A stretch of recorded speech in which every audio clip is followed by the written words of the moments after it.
Okay, so we're going to do something a little bit different here today. Today, I'll be talking about my top 10 favorite steam locomotives. Now, this is my personal opinion, and if anyone does not like my opinion, I'm perfectly fine with it, but this is my top 10 favorite steam locomotives of all time. In 10th place in my locomotive list is the AA-20, the Soviet-built 414-4, the only non-American locomotive in the list. Now, I know a lot of people are going to hate me for this because the AA-20 wasn't the best engine. It had an undersized boiler, it couldn't fit on the turntables, and it broke every rail that it ran on. However, I really would like to appreciate the Soviets for actually trying to do something that no one in the United States would ever do. The U.S., we did build the Union Pacific 9000s, which is also on this list, but to be honest, I kind of like the AA-20 and its unique proportions. I love how it's a 414-4, and it actually inspired me to create the character Kursk for my series. So, you're going to see a lot of her in the series. In 9th spot is Gory and Defeated number 34, a 410-0. Now, I guess you're wondering, what the heck was the Gory and Defeated Railroad? Well, it was a model railroad named after a photographer named Jim Allen, who loved steam locomotives and made an entire railway based on it, the Gory and Defeated. Though, as I've seen, the Gory and Defeated wasn't really made to be a all kind of American railroad. It was just made just for fun. However, I really like number 34 because it's a 410-0, which is a very unusual design. I think there was only one engine from the Central Pacific ever to be built that had a 410-0 wheel arrangement.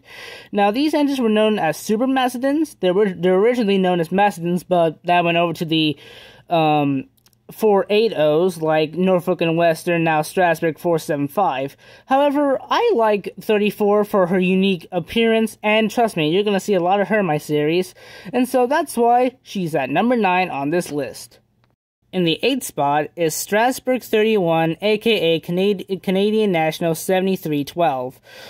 I put 7312 on this list because she is what I like to call the locomotive that started Strasbourg. Now, they did have locomotives back then, but up to 1960, they only had one Plymouth locomotive.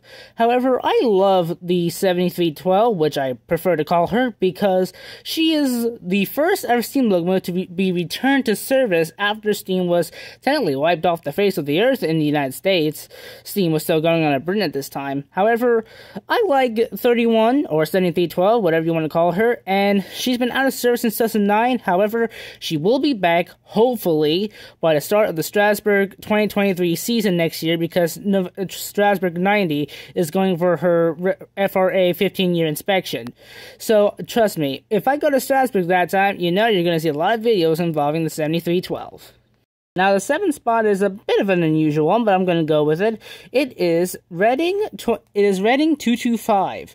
Now, just to be clear, 225 and 225 never ran on the Reading and Northern Railroad. It was just bought by Steamtown, by F. Nelson Blount for his Steamtown collection. However, it was moved over to the Reading and Northern. I forgot what its original railroad is. If anyone remembers, please let me know down in the comments. But I like 225 because she actually resides just a few minutes down the road where I live, and that's when you saw the video I did on her, where I actually saw her on display, not in the best condition, but hopefully she gets cosmetically restored, or even better yet, completely restored. And so, I like 225 because she was the first ever steam locomotive I actually captured on my YouTube channel. In 6th place is the Union Pacific 9000 412-2. The 412-2s were basically built due to Union Pacific's power addiction, both for power and speed. They had built Malays, but they weren't the best of standards. And so the longest non-articulated locomotive built in the United States, not the longest in the rail, counting the AA-20, was the 9000s class. However, they were really nice on flat plains, but in the mountains area, they were very rigid framed engines, so they weren't that successful. But 9000 is currently restored. I forgot is currently displayed. I forgot where, but I love that there's at least one engine of this kind is still around. Even so, even better, it's the actual prototype of the class. And so I love this four-cylinder locomotive because it is really nice to look at.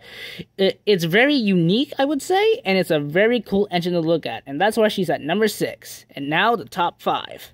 In 5th place is the Union Pacific 4014. Yep, you know there was going to be a big boy on this list.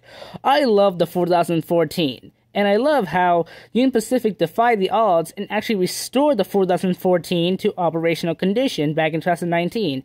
And she has been a glorious sight ever since. And I would have to thank Nebraska 66 for making the song Roll On Big Boy, because it's the best song ever to be made about a steam locomotive. And so, that's why I have the great Union Pacific Big Boy number 4014 on this list. Simply because, well, she's the biggest steam locomotive operational in the United States of America.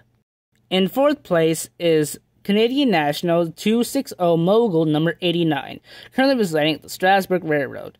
She's on this list, and very high on the list, because she was my first ever steam locomotive I actually rode behind. I was hoping it to be 2102 later this weekend, but since we went to Strasburg and 89 happened to be engine running, I love the 89 and her history. She actually was originally owned by F. Nelson Blount himself at his original railroad, but after he died, the railroad fell into disuse, and the engine was later sold to the Railroad Museum of Pennsylvania, where she sadly was overcome by a hurricane flood. I forgot when, but she was restored to operational condition and currently resides at the Strasburg Railroad.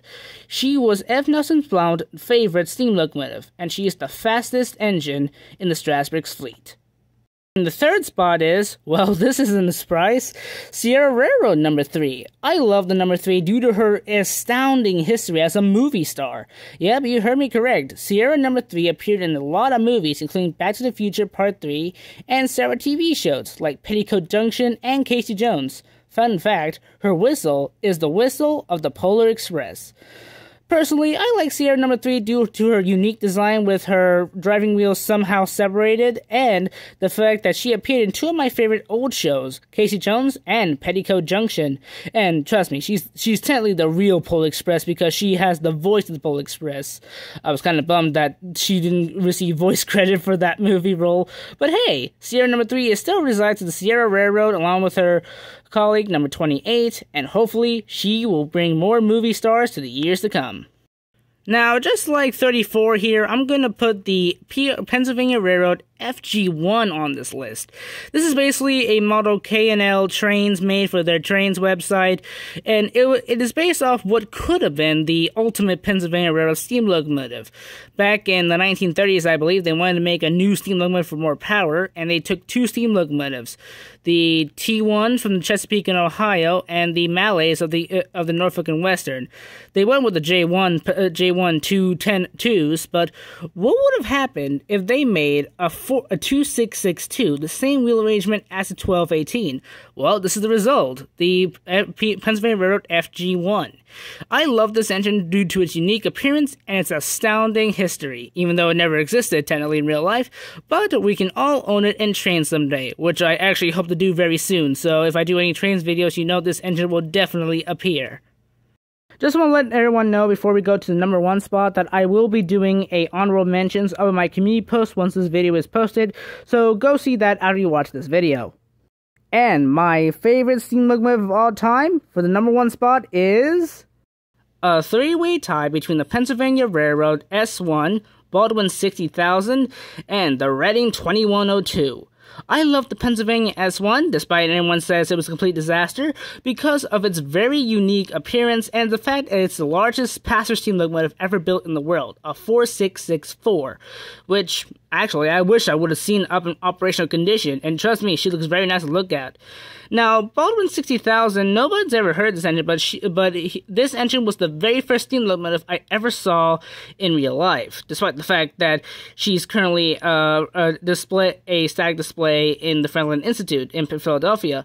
But I love her because she is so unique for a 410-2, and I love that she was pretty much superior to the 9000. 2000s, technically. So I'm kind of sad that we didn't get to see your operational up to the more often. And the Reading 2102 because, well, come on, it's Reading. That's where I'm from, born and bred. And this weekend, I will be traveling on the 2102 for her first Reading Rambles excursion of the year. And trust me, you're going to see a lot of videos of that come out this weekend. And so, to be honest, it's a three-way tie for my top favorite steam locomotives of all time. I wish I would have been more simpler, but hey, that's just me. So what do you guys think of my list? Do you agree with my list? Do you disagree? What's your favorite top 10 steam locomotives? And what are your personal opinions on all these steam locomotives? Let me know down in the comment section below, and I hope you enjoyed this video, and this is Mike Benitez signing out.